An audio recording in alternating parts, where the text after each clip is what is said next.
یہ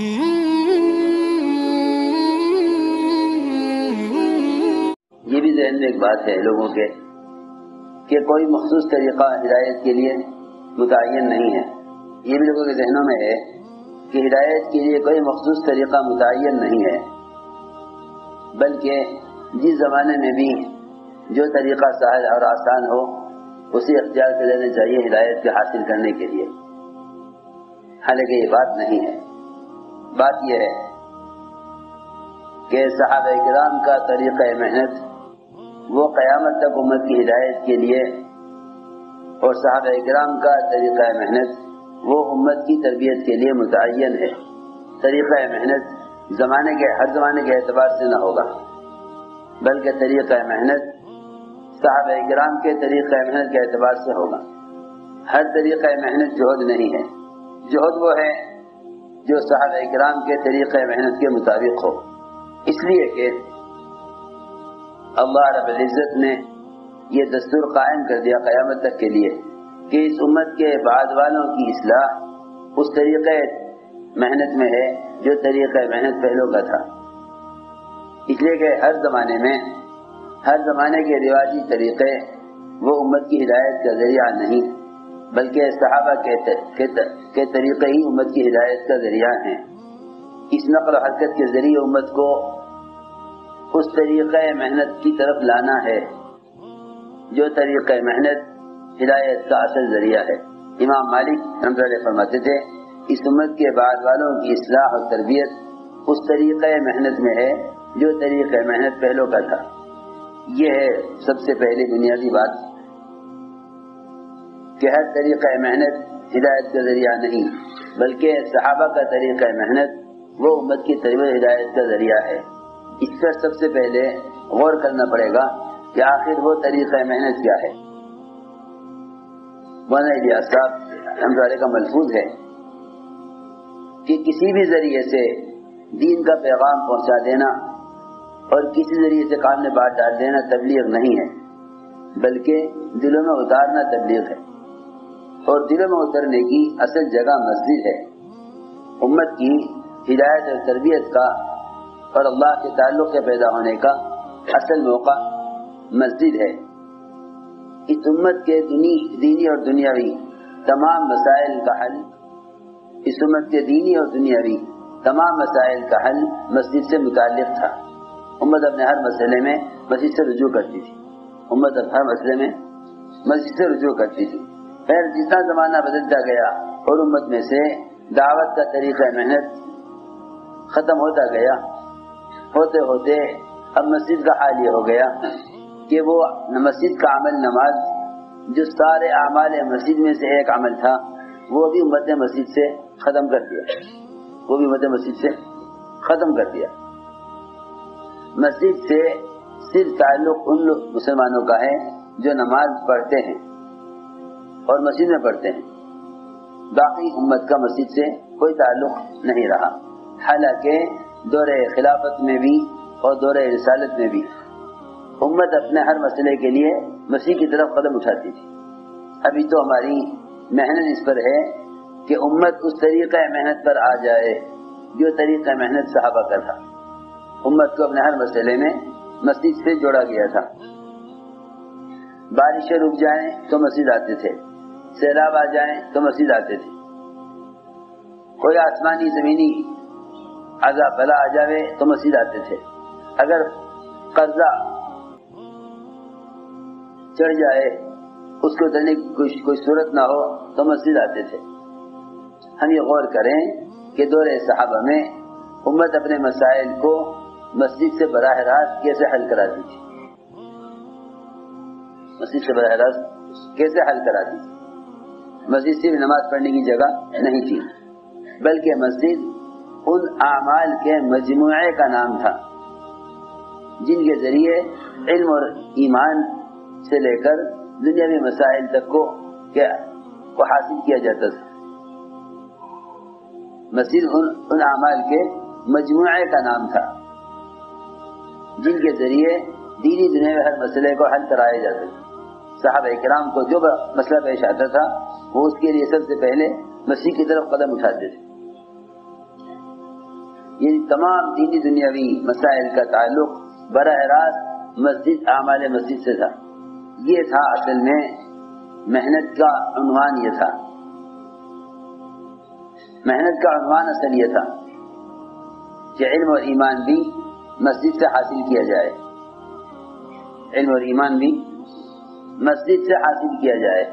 اصل عنوان یہ تھا. سمجھتے تھے مسلمان کا دین سے اور اللہ سے اتنا ہی تعلق ہوگا جتنا تعلق مسجد سے ہوگا. اس لیے میرے دوستوں عزیزوں، سب سے پہلا مقصد امت کو مسجد سے متعلق کرانے میں سب سے بنیادی مقصد وہ یقین کا بدلنا ہے.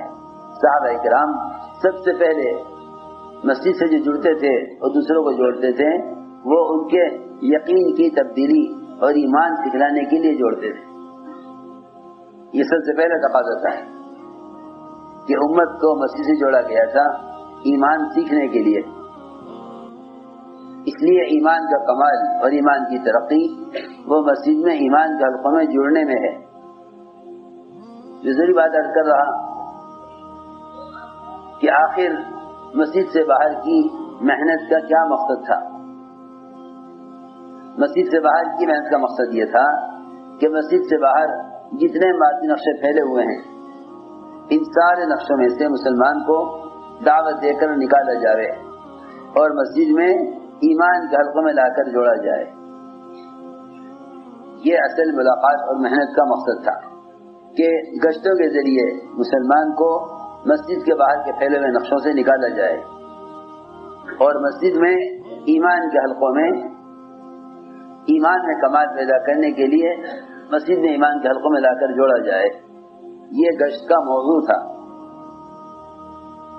کیونکہ صحابہ کرام کا معمول یہ تھا کہ وہ اپنے اور دوسروں کے یعنی صحابہ کے ایمان میں اور اپنے ایمان میں کمال پیدا کرنے کے لیے صحابہ سے ملاقاتیں کرتے اور یہ کہتے تھوڑی دیر کے لیے ہمارے ساتھ آ جاؤ اگر اب پر ایمان لائیں گے.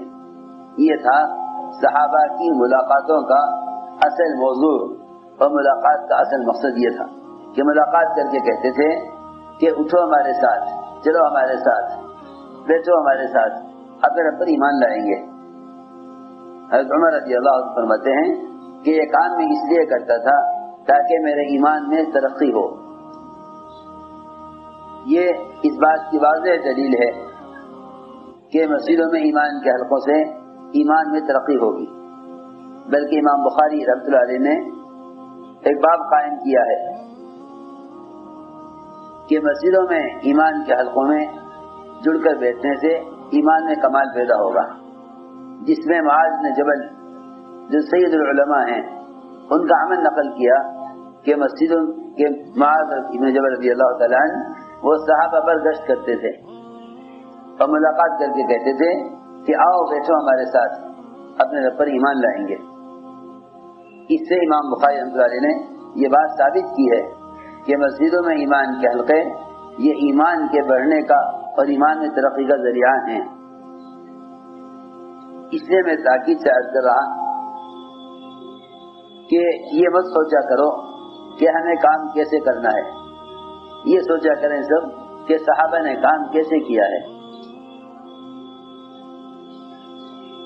صحابہ نے کام یہ نہ سوچا کرو ہمیں کام کیسے کرنا ہے، یہ سوچو کہ صحابہ نے کام کیسے کیا ہے. اپنی محنت کے ایک ایک جز کو صحابہ کرام کے طریقہ محنت کے مشابہ کرنا ہے. میں نے پہلی بات عرض کی ہے کہ مسجد کا ایک سب سے بنیادی عمل وہ دعوت دے کر مسجد میں ایمان کے حلقوں میں لا کر جوڑنا ہے. کیونکہ مسجد کا ماحول یہ بنیادی ذریعہ ہے دلوں کو اسلام کے لیے نرم کرنے کا. کتنا بھی ضدی سے ضدی کافر ہوتا وہ مسجد کے ماحول میں آ کر بدل جایا کرتا تھا. عمیر بن وہب مکے کے شیاطین میں سے ایک شیطان مکہ مکرمہ میں بیٹھ کر مشورہ کیا بیت اللہ میں کہ محمد صلی اللہ علیہ وسلم کو قتل کیسے کیا جائے. وہاں بیٹھ کر مشورہ ہوا عمیر بن وہب نے اپنے ذمہ یہ کام لے لیا کہ میں جاؤں گا اور نعوذ باللہ آپ کو قتل کر کے آؤں گا۔ مشرکین نے کہا تمہارے بچوں کی ذمہ داری ہم پر ہے، اور اگر تمہاری طرف سے دیت کا اور خوب بہا کا بھی مطالبہ ہوا تو ہم تمہارے خون کا بدلہ ہم دیں گے، تم جا کے یہ کام کراؤ۔ سنو، عمیر بن وہب نے تلوار تیز کرائی اپنے غلام سے اور یہ عزم لے کے نکلا کہ میں جا کر نعوذ باللہ آپ کو قتل کر کے ہی آؤں گا۔ مکے والے سے کہا تم انتظار کرنا، ابھی خبر آنے والی ہے، انتظار کرنا، ابھی خبر آنے والی ہے۔ وہاں پہنچے، حضور اکرم صلی اللہ علیہ وسلم صحابہ کے ساتھ بیٹھے ہوئے تھے۔ عمر رضی اللہ تعالی عنہ نے عمیر بن وہب کو اس کے گریبان سے پکڑ لیا، کیونکہ سمجھ گئے تھے کہ اس کا چہرہ بتا رہا ہے کہ یہ برے ارادے سے آیا ہے۔ وہاں اندر داخل ہوئے، آپ تشریف فرما تھے صحابہ کے درمیان، آپ فرمایا کہ عمر اس کے گریبان چھوڑ دو، اور عمیر یہاں میرے قریب آ جاؤ۔ آپ سے عمیر کیسے آنا ہوا؟ عمیر بن وہب نے کہا کہ میں تو اپنے بھائی کو لینے کے لیے آیا ہوں۔ آپ عمیر یہ بتاؤ کہ تم نے کیا مشورہ کیا تھا؟ بس اتنا کہنا تھا۔ عمیر بن وہب نے فوراً کلمہ پڑھا۔ مکے والے سارے انتظار میں کہ کیا خبر آتی ہے۔ وہاں سے خبر آئی کہ عمیر بن وہب تو ان کے اسلام میں داخل ہو گئے جن کے قتل کے ارادے سے گئے تھے۔ مولانا صاحب یہ فرماتے تھے کہ واقعات کے ظاہر کو دیکھتے ہیں، یہ غور نہیں کرتے کہ وہ اعمال دعوت کا کیا ماحول تھا جس ماحول میں آ کر برے ارادے اچھے ارادے میں تبدیل ہوتے تھے اور آپ کی جان لینے والے آپ پر جان دینے والے بنتے تھے۔ ان اعمال کے اثرات پر اور ان اعمال کی تاثیر پر غور نہیں کرتے۔ مفتی ثقیف نے کہا کہ ہم اسلام تو قبول کر لیں گے لیکن نماز نہیں پڑھیں گے، زکوٰۃ نہیں دیں گے، دین کی محنت نہیں کریں گے، 3 سال تک اپنے بت کی عبادت کریں گے، بت کو نہیں توڑیں گے۔ ان شرائط کے ساتھ اسلام قبول کرنے کو تیار ہیں۔ آپ نے اس سب کا علاج یہ کیا کہ مفتی ثقیف کو مسجد میں رکھا تاکہ اعمال مسجد ان کے دلوں کو اسلام کے لیے نرم کر دیں، ان کے دلوں کو اسلام کے لیے نرم کر دیں۔ آپ نے ان کو مسجد میں رکھا اور فرمایا اپنے صحابہ سے کہ مسجد اس لیے رکھا ہے تاکہ اعمال مسجد ان کے دلوں کو اسلام کے لیے نرم کر دیں، یہ بتانے کے لیے امت کو کہ اسلام کی رغبت اور فرائض کی اہمیت اعمال مسجد کے بغیر پیدا نہ ہوگی۔ جتنی امت اللہ سے بے تعلق ہے اس کی اصل وجہ اللہ کے گھر سے بے تعلق ہونا ہے، اللہ کے گھر سے بے تعلق ہونا ہے۔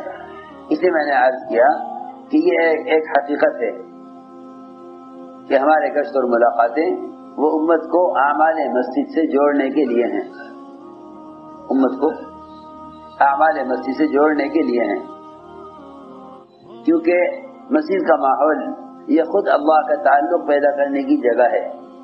حدیث میں آتا ہے جو مسجد سے الفت رکھتا ہے اللہ اس سے الفت رکھتے ہیں۔ اس لیے یہ بات اچھی طرح سمجھ لو کہ ہمیں صحابہ کی طرح اپنی مسجد کو محنت و ملاقات کے دوران عمل سے خالی نہیں چھوڑنا ہے، کیونکہ دور صحابہ، دور رسالت میں بھی اور دور خلافت میں بھی مسجد کے اعمال مسلسل جاری رہتے تھے۔ باہر جتنے بھی رہنے والے تھے ان کے پاس جو وقت فارغ ہوتا تھا بلکہ وہ اپنے وقت کو تقسیم کیے ہوئے تھے، آدھی رات آدھا دن، تہائی رات تہائی دن، پوری رات پورا دن مسجد کو دینے والے تھے۔